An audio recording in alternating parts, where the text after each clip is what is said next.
একসময় বগুড়া শহরে ছিল পাকিস্তানের তৃতীয় প্রধানমন্ত্রীর বিশাল জমিদারি।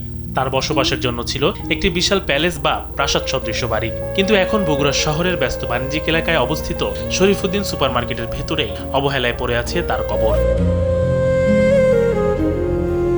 বলছিলাম বগুড়ার ইতিহাস ও ঐতিহ্যের সঙ্গে ওতপ্রোতভাবে জড়িয়ে থাকা মোহাম্মদ আলীর কথা, যিনি মোহাম্মদ আলী অব বগুড়া নামে পরিচিত।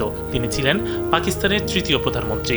1953 থেকে 1955 সাল পর্যন্ত প্রধানমন্ত্রীর দায়িত্ব পালন করেন তিনি। কূটনৈতিক জীবনে তিনি যুক্তরাষ্ট্রে পাকিস্তানের রাষ্ট্রদূত হিসেবেও দায়িত্ব পালন করেন। তৎকালীন সময়ে বগুড়া নওয়াব প্যালেসের সীমানার ভেতরে একটি ছায়াঘেরা আমবাগানে তাকে দাফন করা হয়েছিল। তার পাশে শায়িত আছেন তার স্ত্রী হামিদা বানু। একসময় নিরিবিলি বাগানটি এখন শরীফুদ্দিন সুপারমার্কেট। বর্তমানে এই সুপার মার্কেটের ভেতর ঢুকলে দোকানের সারির মাঝে ছোট একটি দেয়াল ঘেরা জায়গায় দুটি কবর দেখা যায়।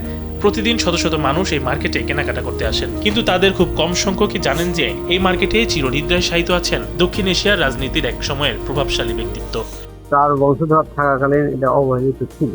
এখানকার মার্কেট কর্তৃপক্ষ তারা এখানে জঙ্গল ছিল পরিষ্কার করছে, যত্ন করছে, রং করছে, চিন্তন করছে মার্কেট কর্তৃপক্ষ। স্থানীয় সচেতন মহল বলছেন, অন্তত একটি তথ্যফলক স্থাপন, চারপাশ সুরক্ষিতকরণ এবং নিয়মিত পরিচর্যার মাধ্যমে জায়গাটিকে ঐতিহাসিক স্মারক হিসেবে সংরক্ষণ করার চেষ্টা করছেন তারা। এতে ভবিষ্যৎ প্রজন্ম ইতিহাস সম্পর্কে জানতে পারবে। আমরা এই কবরটা সংস্কারের উদ্যোগ নিচ্ছি। আমাদের মার্কেটে আজকে থেকে টাইলসের কাজ হবে। টাইলসের কাজ হলে এখানে আমরা এসএস পাইপ দিয়ে একবারে পুরোটা ঘিরে দিয়ে কবরটা সৌন্দর্য বর্ধনের কাজ করব।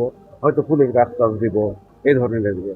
বিগত সময়তে অনেক কমিটি ছিল, তারা কেউ করেনি। আমরা তো 1 বছর হচ্ছে আমাদের কমিটির মেয়াদ। আমরা উদ্যোগ নিয়েছি আসলে সংস্কার করার জন্যই, সৌন্দর্য যেভাবে বাড়ে এইভাবে করার জন্য আমরা উদ্যোগ নিয়েছি, করবো ইনশাল্লাহ।